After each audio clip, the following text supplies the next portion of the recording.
an ornately decorated bottom, a stack of plain-looking flooring, and then an ornately decorated top. That is the French Beaux-Arts architectural style. Now, the Wrigley Building, it was originally built for the Wrigley Chewing Gum Corporation. I got a fun fact and then a question for you guys about Wrigley Chewing Gum. Yes, there is audience participation, sorry. They did not originally sell chewing gum. Does anybody know what Wrigley originally sold? If you do, yell it out. Guesses are fine too, you yell them out. Laundry detergent. I get candy products a lot, I get rubber products and tobacco products, but it was soap and baking soda. A lot of people answer, anybody say soap and baking soda? You can even lie and take credit. No? Yeah, soap and baking soda, other chemical dry goods like that, like laundry detergent. Nobody wanted to buy the soap and baking soda. They were losing money on the product. So as a promotion, they started adding 2 samples of gum to the packs of soap. People liked the taste of the gum sample so much, they started buying the entire pack of soap for the samples of gum, then throwing all the soap in the trash. So Wrigley just rebranded into a chewing gum company. That is the first skyscraper built on the north side of Michigan Avenue in Chicago, and it was the first building in Chicago to get air conditioning and electricity at the time of the building's original construction. Now, I just said it was the first skyscraper built on the north side of Michigan Avenue. That in a clunky way leads to my next question. Does anybody know where the first skyscraper, the first building in the world that was considered a modern skyscraper, what city was that built in? Big hint, easy answer. New York. Like 6 people at the front said New York. Question for you, what tour are you on right now to say New York City? What are these? What am I? This is the Chicago Architecture Tour. It was Chicago, the first skyscraper, called the Home Insurance Building, built in the 1870s. Stood at a whopping, get ready for this, don't freak out, 10 stories tall. That's compared to our tallest building, the Willis Tower, stands at 110 stories. I'm gonna stop talking right now for about 1 minute and 45 seconds because that is how long the safety announcement plays. Please do listen to this safety announcement. There it is. Listen up. Hello and welcome aboard. Please give us your undivided... You know, nothing says safety at Wendella like a whole bunch of threats of litigation. On the right, this limestone-clad building is called the London Guarantee and Accident Building, and it was designed by Alfred Alschuler in 1922. I'm going to say Alfred Alschuler is a bit of a copycat because it's the same architectural style on Wrigley. It was built 1 year after the Wrigley Building was completed. And again, that's French Beaux-Arts. I promise they're not all French Beaux-Arts. You got 3 things: ornate bottom, stack of plain floors, ornate top. Talking about that ornate top, see the little structure at the top of that building that looks like a little temple? That is called a tempietto. Guess what that word means in Italian? Little temple. And if you have a sweetheart you want to get engaged to, you can go up there. For $3,500, that's how much it costs to do that, but they give you a lot for that. They give you a nice little kneeling place. They pop a fancy bottle of champagne. That's it. That's all they do. Main word of advice, if you do decide to go up there to propose, make sure the person you're asking is going to say yes. Maybe swing by him first in the elevator. I don't know. Now, coming back to the Wrigley Building, since we got the time, I want y'all to look at it closely, and you're gonna see it's covered in a bunch of white tiles. There are over 300,000 white glazed terracotta tile clad in the outside of the Wrigley Building, and you're going to see terracotta on a lot of early 1900 Chicago architecture for a very specific reason. Terracotta is a very densely packed and heat-resistant ceramic material. For those of you just vaguely familiar about the history of Chicago, why would we be apprehensive around heat in this city in the early 1900s? Fire, yeah, the Great Fire of 1871 destroyed over 1/3 of the city of Chicago, but that is why you'll see a lot of terracotta on early 1900 Chicago buildings. Now, we've gone a little bit further away from the boat dock, and I'm going to keep y'all on the left right here, and the next building I'm talking about is going to start to come into view past the bridge. Now, this building, it's called the Tribune Tower. You're going to see the sign for the building come into view first in the shorter part of the building, and this building is the result of a contest. The contest was hosted by the Tribune newspaper, and it was to design the world's most beautiful office building. Howells and Hood won this contest. Let's see, it's going to start to come into view.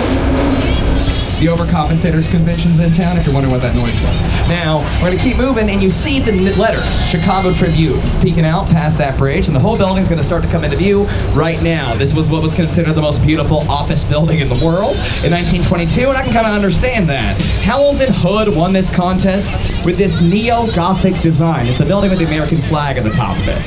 Now, this building, or neo-Gothic, the architectural style, is mixing the old Gothic architectural ornamentation with the modern architecture of that day and age, the Art Deco style. So you're going to see distinct geometric forms that are going to look a little blocky, with sweeping vertical lines on a limestone facade, mixing with Gothic architecture, meant to be mirroring European Gothic cathedrals such as Notre Dame in Paris, with flying buttresses and cathedral-like ornamentation at the top and on the bottom. Now, the guy that ran this contest, his name was Colonel McCormick, and he loved this building. He thought of it as a cathedral towards journalistic integrity. You know who did not love this building? Most Chicagoans in the 1920s, they thought it looked too old, like an old church. Bertrand loved it. He liked it because it looked like a cathedral towards journalistic integrity. An actual runner-up in the contest that was the popular choice is on the right. That limestone-clad building with the sweeping vertical lines drawing your eye up, that Art Deco style building was a runner-up in the contest that I was talking about. Now let's stay on the right now. And you're going to see two brown brick buildings that both make up the Hyatt Regency. It's the largest hotel in Chicago, and it's the largest of the Hyatt hotels. But focus on the shorter of the two buildings. And as we pass, look behind it. Towering behind the shorter brick building, coming into view right now, the top is touching the clouds. You're going to see a tall, white, rectangular building with black vertical lines going up it. That is the fourth tallest building in Chicago. It's called Aon Center, but it's gone by a bunch of different names. Aon Center, the Standard Oil Building, Big Stan is one of my favorite ones it's gone by. Also, the $80 million mistake. The reason it's called that, Edward Durrell Stone, the architect that designed that building, originally clad it in fine white Italian Carrara marble. It's the finest marble on the planet. It's what Michelangelo's David is made out of. Here's the issue with that marble. It's hewn in Italy, and Italy has a beautiful temperate climate year-round. What doesn't have a beautiful temperate climate year-round? Chicago, great guess. February of 2019, several days that month, we got to -66 with a wind chill. I love doing the math when I say that. It's about 135 degrees less than it is right now. That tile could not take the harsh weather. It began to crack. They did not want it to fall off the building. They had to reclad the whole thing completely in North Carolina granite. It cost $80 million to reclad the building, about half as much as it cost to build the whole thing in the first place. It just goes to show you, folks, you can't take marble for granted. That's the first terrible pun. There's gonna be more. They don't get better. On the right. You're a comedian. I try to be. You're gonna see in between these two darker buildings, these odd white undulating balconies going up Aqua by Jeannie Gang. Now that building was built in 2009 by the Chicago local architect, Jeannie Gang. When that building was first built, it was considered the most beautiful residential tower in the world. Also, has anybody here seen the first episode of Ozark, the Netflix show? Yeah, that first episode takes place entirely in downtown Chicago for like the first half. Something awful happens with a balcony in downtown Chicago. Yep, it's one of those balconies. Fun fact. Also, when that building was first built, it was the tallest building in the world, designed by a woman, Jeannie Gang, Chicago local. It is no longer the tallest building in the world designed by a woman. I know, it's a bummer. Just kidding, folks, it's not a bummer. Jeannie Gang went wild in 2021, broke her own record with the Wavy Blue building right next to us. Yeah, that's also by Jeannie Gang. It's called the St. Regis. It is 1,198 feet tall. It is the third tallest building in Chicago now. And now it's the tallest building in the world designed by a woman. It is a luxury apartment and hotel, so folks, get excited if you're looking for a penthouse apartment to rent in Chicago. Top floor penthouse is currently for lease. This is one of my favorite parts of the 45-minute tour. Let's play a game. Now to play this game, I'm going to give y'all a few details about the apartment, and then I want y'all to yell out guesses as to what you might think the monthly rent is.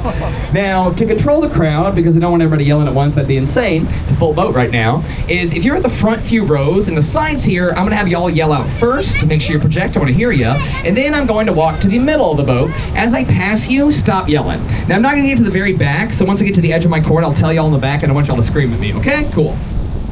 It is a 4-bedroom, 4-bathroom apartment with 6,600 square feet, and it is the tallest residence in Chicago. It is the highest point you can live in this city. Now, here's 2 hints that tend to be helpful. It is less than $50,000 a month, less than $50,000 a month, and the rent lowered significantly last year. If you're at the front few rows of the side, start yelling out guesses. 35,000, 30,000, 50. 45, 40. 50, 40, 30, 25, 49, 50, 60, it's less than 50, 28, 1 cent, Bob. 1 cent, Bob, thank you, 70, or 7, What'd you say? 32? 49,999 cents. Got y'all. 47 in the back. Scream at me. 25. 22. 33. 75. It's less than 50. What? 20. 31. 20. What'd you say? 27? What'd you say? 7,000. Okay. Okay. I have like 5 winners. So I do play Price is Right rules. It's funny you said 1 cent Bob. Now, I do play Price is Right rules, and a lot of people went over, but several people said $20,000. Now, if you said 25, you got closer, but you went over. It doesn't count. Who said 20? Who said 20,000? Take a few hands. Yeah, it's $24,000 a month. Y'all win that apartment. Get a few roommates. Split that rent up. You already got a few. Now, if I were to live up there personally, 24,000, I would need to get like 29 roommates. And now, I'm going to pause my narration. You might recall I said I would talk about 43 of the 45 minutes. I'm going to stop talking right now for 2 minutes as we're turning around here. Take a few photos of the skyline while I'm not yakking at you. If you have any questions while I'm off the mic, absolutely feel free to come up and ask. Also, quick heads up, make sure, no, it doesn't matter the age, they can be 1 year old, you can be 100 years old, you cannot stand on top of the seats. You can stand on the boat, that's a-okay, stand up like you want, walk around, but you cannot put your feet on top of the chairs or the benches. I'll get on this mic with my teacher voice and say, get down, don't want to do that. So yeah, but yeah, take a few photos. If you have any questions, feel free to come up and ask. I'll get back to the mic as we are turning around and I'll talk about Navy Pier.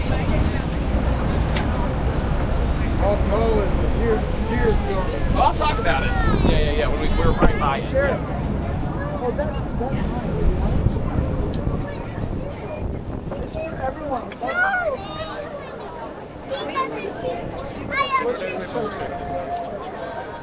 I want it on my legs.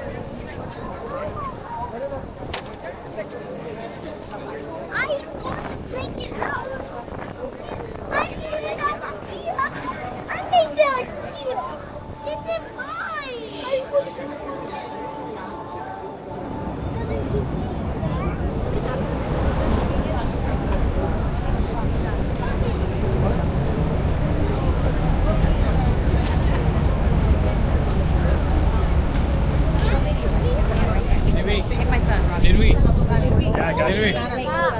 Structure jutting out into the lake is Navy Pier. It has been jutting out there since 1916. It was called Municipal Pier 2 originally. Fun fact, Municipal Pier 1 never existed. It got canceled due to financial reasons.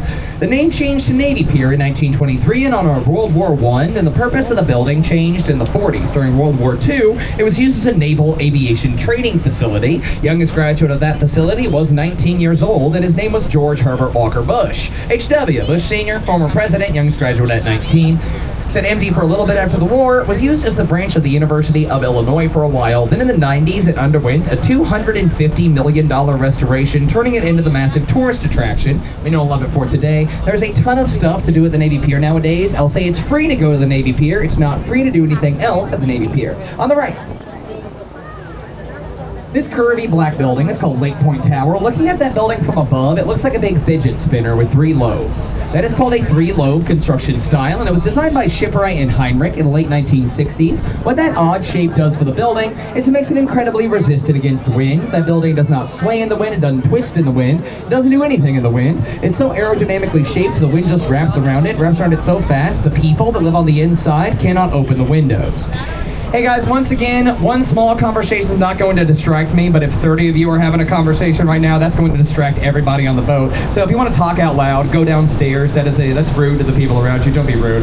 Now, as we get out from underneath the bridge, you're going to see all around us are buildings with bluish-green windows. You're going to see bluish-green windows on this work in progress here, 400 Lakeshore. You're going to see bluish-green windows on that building, and that building, and that building, and that building. Hold on. That building, that building, that building, that building. You get the picture. Every modern building surrounding us right now has bluish green windows, and the reason behind this is the river. They want to complement and reflect the natural color of the river, and this is the natural color of the Chicago River, the main branch, because it's the part that touches Lake Michigan. Lake Michigan is this color for a bad reason. It should be dark blue because it's made of ancient glacial water, but there's a ton of invasive species in Lake Michigan, one called zebra mussels. Zebra mussels are like filter feeding clams, and when they filter feed, they create algae. The algae is the color of the lake and the river. You might be apprehensive to believe me on any of that because we do notoriously dye our river bright green one day out of the year. What day is that for? St. Patrick's Day. That's a softball. It's been going on since 1964. The Plumbers Union does it. The most common questions I get, what does the dye look like? There are two dyes. One's a liquid and one's a powder. The liquid's a bright yellow color. It's like a glow stick. The powder's more surprising. It's dark orange like brick dust. That mixes it with the water, turning it a bright what they call Kelly green. Now the best comparison I can give to that green coloration are the bright green kayaks or my socks. Look at my socks.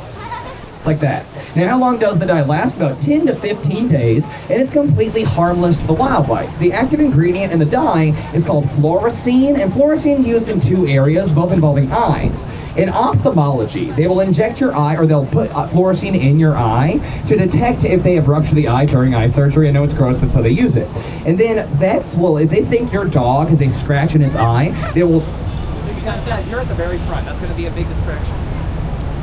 If they think your animal might have a scratch in its eye, I'll take an eyedropper and drop it with fluorescein, and the scratch will show up in the eyes a bright glowing green. They can identify the problem and fix it. Now, how long does the dye last? Like 10 to 15 days if it does not rain.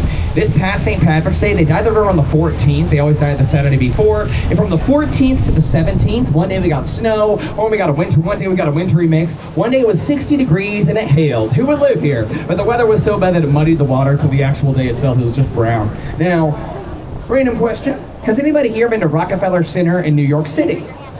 Keep looking on the right. The next building on the right should look familiar. There it is. It's a replica of Rockefeller, the main tower. That's because that is NBC Tower, built for NBC in the 1980s by Adrian Smith. If you're confused, that is where NBC is located in New York City as well, Rockefeller. Now, the one in New York, they film a very well-known, very well-beloved comedy show in that one called Saturday Night Live. They used to film a just as beloved, just as iconic live television program in this building. The Jerry Springer Show was filmed there from 1994 to 2009. If you don't know anything at all about the Jerry Springer Show, don't Google it. But it's another thing in Chicago we're very proud of, right? Ding ding, rest in peace Jerry Springer. Yes, a while ago. Now, this building is also a great example of the Art Deco style, but let me tell you how weird that is. This is an Art Deco style building built 40 years after the Art Deco style was ever really used. The Art Deco style was very popular in the US from like the 1920s to the late 1940s. This is built in the 1980s. Architecture never moves backward. They always go with the cheapest, the more sustainable, the more like longer lasting way to build a building. And Art Deco was not the best way to build a building, the most efficient way, but the guy that designed it, Adrian Smith, did not compromise. He made that classic Art Deco style with the setbacks and the sweeping vertical lines, and he got a lot of awards for it. Now on the right, you're going to see a flat roof building that is entirely made of glass, surrounded by a bunch of trees. This is the Apple Store, designed by Lord Norman Foster in 2018. You hear that name, you might be like, that sounds like a pretty intense guy. He's a very famous British architect. He's so famous and so British. Last year, his name was Sir Norman Foster. This year, it's Lord Norman Foster. He was a knight, now he's a lord. You'd be like, what does that mean? He has political power now. It means he got a lordship. But we're passing the Apple Store. If you look at it, you'll see the entire thing is made of giant rectangular panes of glass.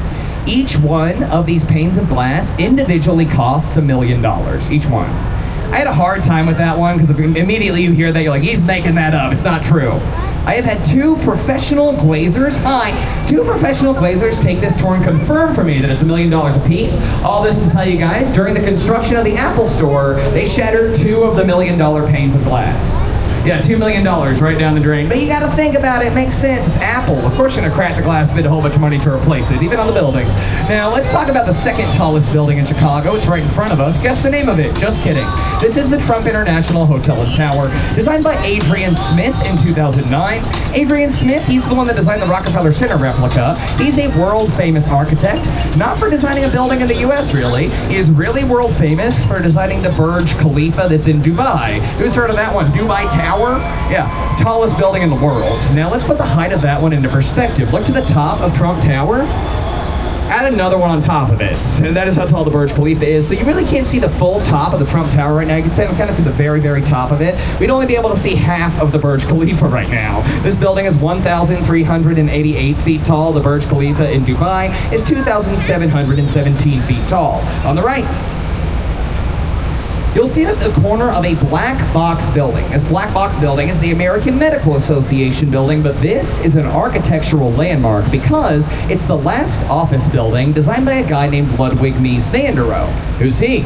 Ludwig Mies van der Rohe came up into architecture in the late 1930s, and as he was becoming an architect, all the architects around him were cladding their buildings in a lot of fancy carved stone and ornamentation.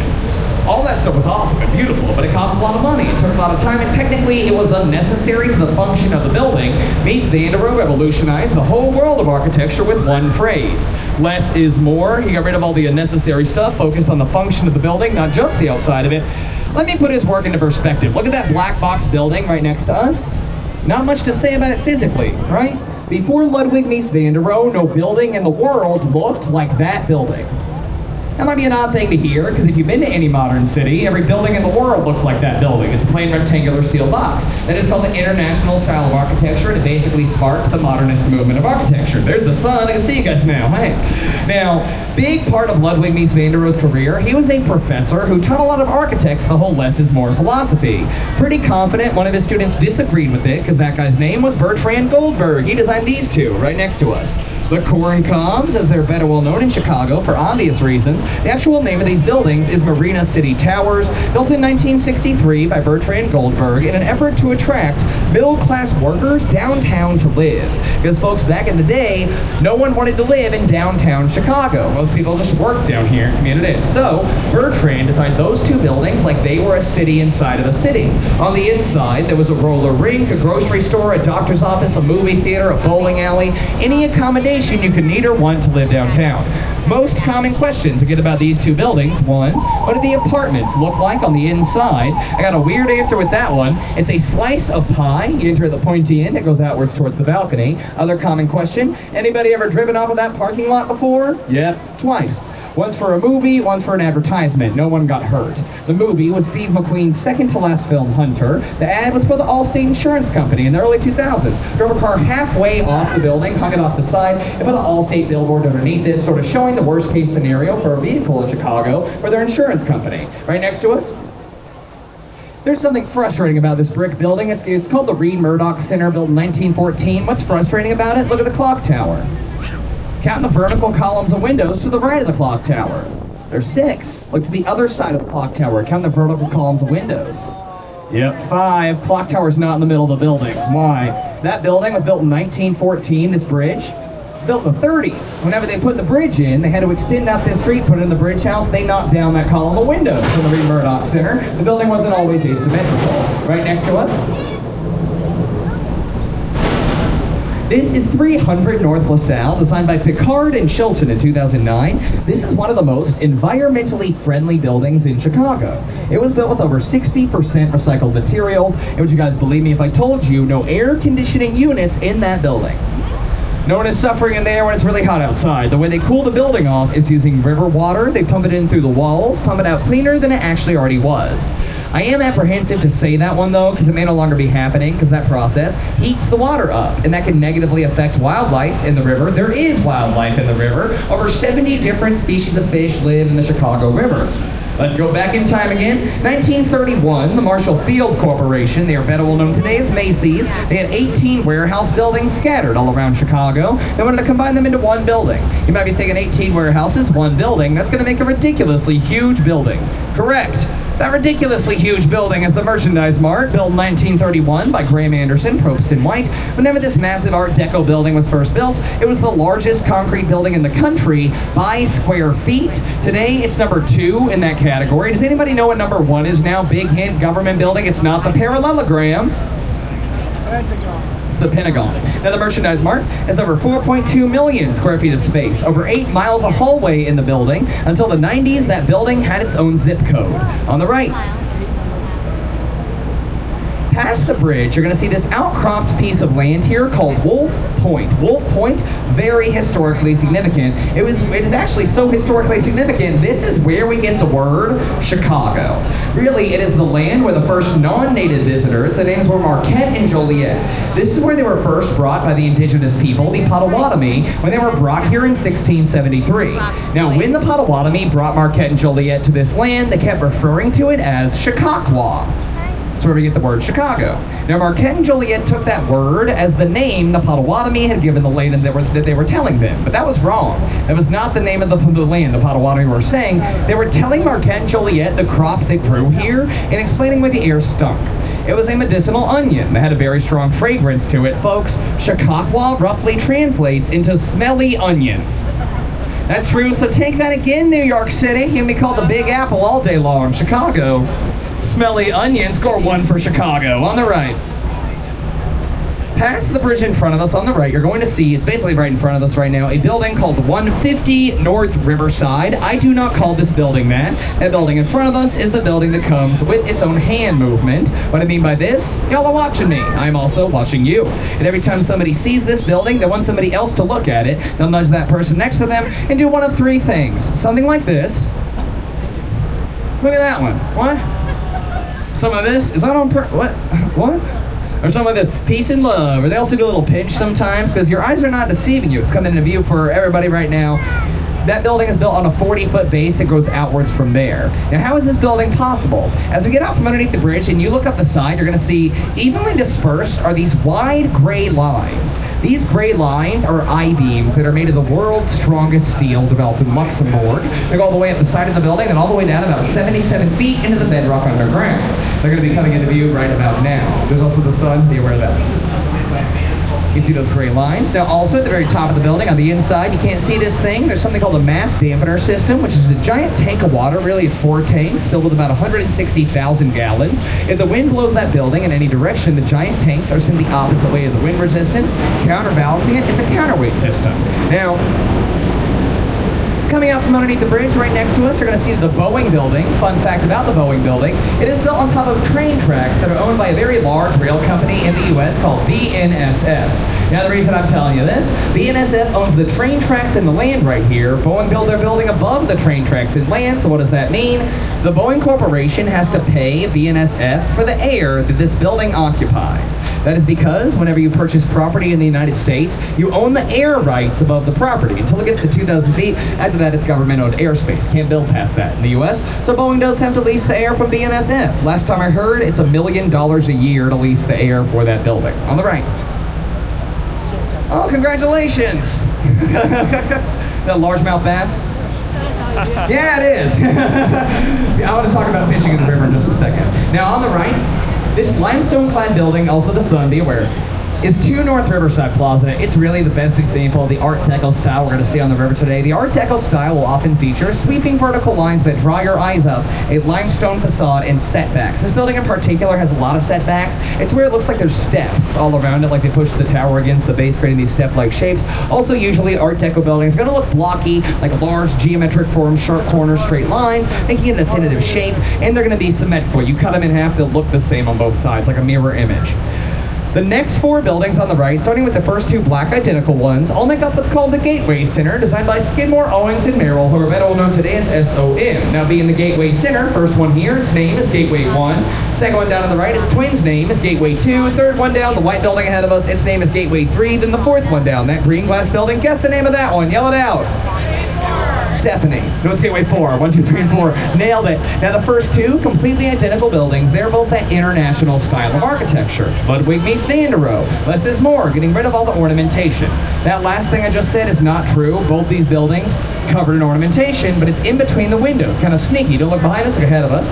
In between the windows, you'll see these bumped up little lines going all the way at the side of the building. Those little black I-beams serve no structural purpose to the building whatsoever. They're just meant to draw your eye upward, making the building appear taller. And now, it is main attraction time, folks. As we get out from underneath the bridge, we're going to start to turn around. And at the moment, you'll see a few quick glimpses of what I'm about to talk about. And since this building, it's going to come into view on the left, is the tallest building in Chicago, I got to introduce it like a giant professional wrestler. So if y'all don't mind... Standing at 1,456 feet. Designed in the late 1960s by Bruce Graham and Fosler Kahn. 110 stories, 16,100 windows, it's the W. S Tower. Say it with me, everyone. It's the Sears Tower. There it is. Y'all pick what I was putting down there. Now, I've read an awful lot of info there, folks. I'm going to do it again.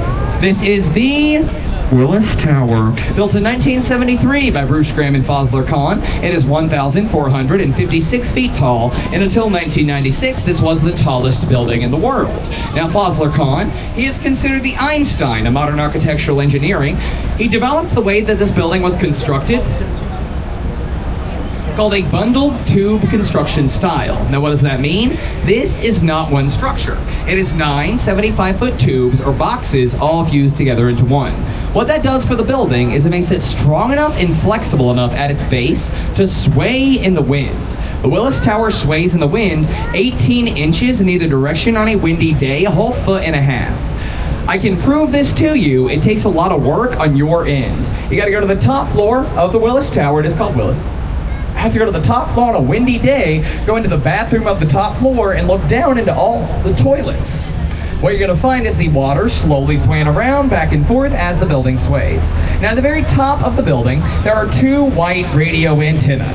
I have a question for you guys about these 2 antennae. It's a yes or no question. Even if you don't know the right answer, toss one out. Doesn't matter if you're right or wrong. You got a 50-50 shot. Do the 2 white radio antennae contribute to the height of that building? Yes or no? No, but if you said yes, I don't blame you, because it depends on the kind of stick you have on your building. Now, it doesn't look like they're up there, the clouds are covering them up. Those are broadcast antennae on top of that building. They have a specific mechanical function to them, so they are not considered part of the structure. The thing on top of your building does something. It is considered a separate functioning tool sitting on top. It's not part of the building. But if you have a spire on your building, that's a decorative stick. It does not do anything at the top, except for just stand at the top, look pretty. That does count towards the height. A good example of a spire is on top of the Trump International Hotel and Tower. Now, the 2 radio antennae on top of Willis a few years back as a publicity stunt. They had the 2 radio antennae get married. Yeah, nice little ceremony for the radio antenna. Now, the wedding for the radio antenna, it was fine, but the reception was incredible. Get it, radio antenna? Reception? You know, it's a good joke when you feel the need to explain it. Last thing I'll say about the Willis Tower. Why is it called Willis? Money? That's why. Whenever Sears and Roebuck moved out, Willis insurance brokerage firm swooped in, offered $1 billion for 3 floors of the building and the naming rights. They won the naming rights with the $1 billion bid. It's why we call it the Willis Tower now. Fun fact about the Willis insurance brokerage firm, they're one of the brokerage firms that brokered the insurance for the Titanic. Yeah, let that sink in. Another terrible pun. That one in bad taste on a boat. You're welcome. Now, the puns are bad, guys. Feel bad about saying them. Titanic stuff's in bad taste on a boat. But you know what? My heart will go on. It's the last one, folks. We got through all of them. I'm so proud of you. You're so strong. On the right.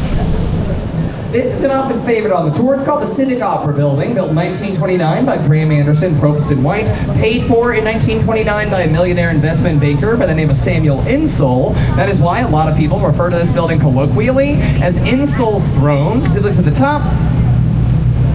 It is shaped like a giant chair. It's got a backrest towards the back, the 2 armrests are on the sides, and where we're passing is where your feet would be hanging down. Now, take this story with a big old grain of tour guide salt. It might not be true. It is said that Samuel Insull paid for this building to get built for his opera singing mistress, who had gone to New York to make it big as an opera singer, and every time this woman would sing for the New York opera houses, they'd hear her singing voice. They'd all respond the same way. No thanks, go to Chicago. So she did, furious, and they built her the massive theater with the back of the theater facing the east, as an insult to New York and to New York theaters, ha ha ha. Lesson in karma time, folks. Don't try to make fun of an entire city with a building. 3 months after that building got built in 1929, the stock market crashed and Samuel Insull lost everything. He was later found in the Paris subway with 39 cents in his pocket. No more opera singing mistress. Now that building is home to the Lyric Opera, an over 3,500 seat theater. Now, coming out from underneath the bridge, right next to us, you're going to see a Starbucks. There's a reason I bring this up. The first Starbucks built outside of Seattle was built in Chicago, and the world's largest Starbucks is in Chicago. It's called the Roastery, or the Reserve. It is 4 stories tall. It's like a 10-minute walk away from the main Modelo boat dock. On the 90-minute tour, y'all are on the 45. On the 90-minute tour, I go on 2 long rants. On the 45, I consolidate. Now, I've been a tour guide in Chicago for about 6 years now, and if I know one thing about tourists is that y'all love yourselves that big old Starbucks. Let me give you some advice. Don't go to the Roastery. What are you doing? It is bananas to me that somebody can walk up to me and ask, do you know a pizza place I can go to? parentheses, I don't want to go anywhere touristy. Then they turn around and go to big old touristy Starbucks. Folks, this is what happens in the roastery. Now first, if you think it is a different quality coffee than a Starbucks coffee, you've already lost. It is Starbucks, but this is the difference. You wait 15 minutes to an hour in line, sometimes outside, then go spend $15 on your small, sorry, tall Starbucks coffee. If you would like a better coffee for a third of the price, I highly recommend my favorite spot, any local Chicago coffee shop. Now, there is Intelligentsia Coffee, huge corporation, dark matter coffee shops, all the different theme, Metric coffee shops, these are all roasters, kind of like small chains in Chicago. But if you're downtown, Cafe Cito and out of the Wells is really good. It's a great Cuban coffee shop, sweet coffee. Cafe Deco has a really great interior for a coffee shop, 12 crystal chandeliers for one coffee shop at Cafe Deco in Printers Row downtown. But this is what the real rant is about on the 90-minute tour. One day, if you're visiting downtown Chicago, one day, get out of downtown Chicago. Is it safe outside of downtown Chicago? Yes, it is safe outside of downtown Chicago, you big baby. This is why I call you a baby. I get out of downtown Chicago every night, and I am not a tough person. I do theater. Are you prepared to tell yourself that I'm a tougher person than you are? I get on the Blue Line train every night. You can too. Don't be a baby. Get out of downtown Chicago. If you do, go to my neighborhood. Go to Logan Square and try The Brood. It's a horror movie themed coffee shop. Go south. Go to Bronzeville. Try Sip and Savor. Really good breakfast and coffee at Sip and Savor. Go north. Try Lincoln Park. Emerald City Cafe. I can keep going on and on. There's so much good coffee in Chicago that is not big old Starbucks. You can do better. On the right, this curved green glass building is called 333 West Wacker, designed by Cohn, Pedersen, and Fox in 1983. This building is a great example, again, of contextualism. That's designing a building within the physical context of the building's surroundings. Simplifying that, the river is bending right here. The building being contextualized with the river bends with it. Now, if you lower your eye line on the right, you're going to see our river walk. Our river walk was completed in 2016. It's got 8 different sections, all with their own theme. And this section's theme right here is fishing. You can fish off these docks, and the fish tend to spawn in this area a lot because there is a very light heat coming from the merchandise mart. It's not like that problem with that heating and cooling system that I talked about. It's just a little bit more subtle, and a lot of fish kind of congregate around this area and spawn underneath those plants right there. Now, we saw somebody catch a fish. I said this earlier. We have over 70 different species of fish living in the Chicago River. I want everyone to hear me on the boat right now. We have over 70 different species of fish. I would not eat a single one of those fish. The Chicago River was very, very, very, very, very, very dirty. Now the river is very dirty. Don't eat the fish. But they do say, thanks to environmental efforts, we should be able to swim in this river regularly by 2030. That is 3.5 years. I'm gonna give it a few more decades, maybe for like the 2060s, like the tower or something. They're talking to us. We gotta talk about these, don't we? The bridges. Oh, wait.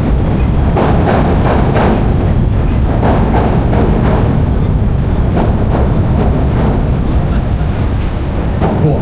These bridges, they are called bascule trunnion bridges, and bascule means seesaw in French. They open up like this. They open up every Wednesday and Saturday during the spring and fall to allow boats to come into the lake for the summertime or come into the river docks for the wintertime. Now I'm sure after I say all that, everybody's thinking the same thing. Zach, all well and good, but please, tell us, please, what is the color of the paint that the city of Chicago paints the bridges? Calm down, I'll tell you. It's called Bordeaux.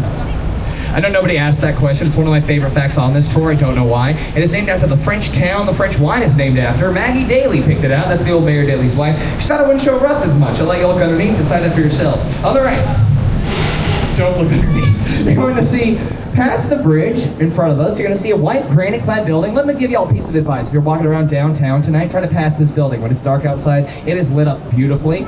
This white granite-clad building right past the bridge is what I'm talking about. This is 77 West Wacker, designed by Ricardo Bofill in 1992. The architectural style on this one is one of my favorites. It is called postmodernism. Hello. Postmodernism is basically making old architectural shapes out of modern architectural materials, and the old architectural shapes in this case are some of the oldest shapes in architecture. These have been real buzzwords in the media news lately. Greek and Roman influences. As we get off from underneath the bridge, look at the bottom of this building. In the center at the bottom, above the doorway, you're going to see a shallow arch. That is a piece of Roman architecture. And then above the 2 side windows, you're going to see these pointed structures. Those are called Greek pediments. Carry those up, or you carry your eyes up. You see steel and glass. That's the modern side. And at the very top, It looks like the Parthenon in Greece, right? That is postmodernism for you, and just an example of really how beautiful a building can be in Chicago. Then right next to it, we got 55 West Wacker, which is an example of brutalism in Chicago. Brutalism is a very interesting architectural style. And whenever I say those words, or whenever I say that word, you might be thinking of two other words, and that is Russia and ugly. Neither of those things are how brutalism started. Now, brutalism started in the UK, and it was created by a French architect in the 30s, and it was a way of repairing buildings that were damaged by the war. I say repairing, they would basically build a concrete building around a war-damaged building, and it sort of caught on.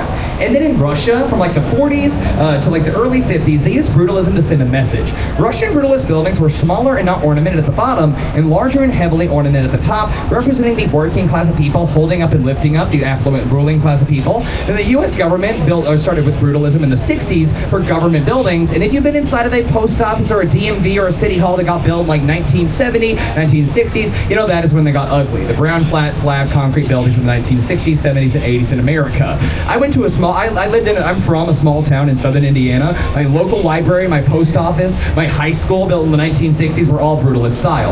A lot of people think the word brutalism comes from the English word brutal. It comes from the French word brute, which means raw concrete. On the right, let's talk about the building all of y'all are looking at. You're going to see Morton's the Steakhouse in big white letters. Look behind it. You're going to see a dark green terracotta clad tower, and at the top, that is real 24 karat gold cladding the clock tower of the Carbide and Carbon building. No, it's not. Yeah, it is. It is not gold paint. It is not gold leaf. It is hammered gold hammered around the terracotta. It's also not solid gold bars up there. Now, why does it look that way? It's kind of a funny reason. That building was built in 1929 in the middle of the Prohibition by the Burnham Brothers. If you're unfamiliar, the Prohibition was the outlawing of alcohol in the U.S. Burnham Brothers are not big fans of the outlawing of alcohol. Sneaky, they made their building look like a giant bottle of alcohol. So it's like a big bottle of champagne with the green and the gold at the top. Now, right next to us, we have a tall, skinny white tower called the Mather Tower. The Mather Tower was first built in 1928. When that building was first completed, it was the tallest building in the world. For 2 weeks, and they got usurped. Also, the top 3 floors of the Mather Tower, a few years back, they began to crack into grade. Instead of fixing them on site, they detached them, flew them to a new location, fixed them there, then flew them back in using a helicopter and attached them to the very top of the building. Now, the very last building I'll talk about today is behind the boat. This large building, right past this bridge, that's often compared to a wedding cake. It's got a very heavily ornamented dome structure at the very top called a belvedere. That is the Jewelers Building, built in 1926 by Frederick Dinkelberg. That's a very famous architect. He designed the Flatiron Building in New York City, but that basically was meant to be a jewelry fortress. Wabash Avenue, that street right there is Jewelers Row in Chicago. There's jewelry stores on that street. Something else that was on that street in the 20s and 30s was the Mafia. They were there too. And every time the diamond dealers are trying to get into their stores, obviously they were getting robbed immediately. So to stop this, they put all the jewelry sales into one building, the Jewelers Building. And it was heavily secured, but also they had a creative way of protecting the people that worked there. If you worked there, you would not park your car outside. You would drive your car into the basement of the building, then you would drive your car into the elevator of the basement. The elevator could carry armored trucks. They would carry your car through the building until you got to the floor you worked at. You drove it out of the elevator, you got out of your car, then you sat at your desk. There's still a car from the 30s stuck in the basement of the Jewelers Building from that practice. And now it is time for the saddest part of any boat ride. It is the end of the boat ride. Now, I wanted to say, on behalf of the Wendella crew and myself, first thing, thank you for choosing Wendella. It's a beautiful day in Chicago, and there's a lot of boat companies in this city. I'm so happy y'all took a boat ride with me. I am going to be the first person off of the boat. I'll be at the bottom of the ramp as y'all get off. If you have any questions, tips, anything else for me, that's where I'm going to be. Also, if you bought an alcoholic beverage from us today, you cannot take it off the boat with you. That's an Illinois rule, not a Wendella one, but you do get to play everybody's favorite Wendella drinking game. It is Chuck It or Chug It. You can't bring it off. Now, once again, I'll be the first person off the boat. I'll be at the bottom of the ramp. Thank you guys. This really is one of my favorite things to do, talking about Chicago. So thanks for listening. Have a great rest of your night in the beautiful city of Chicago. Thanks, y'all.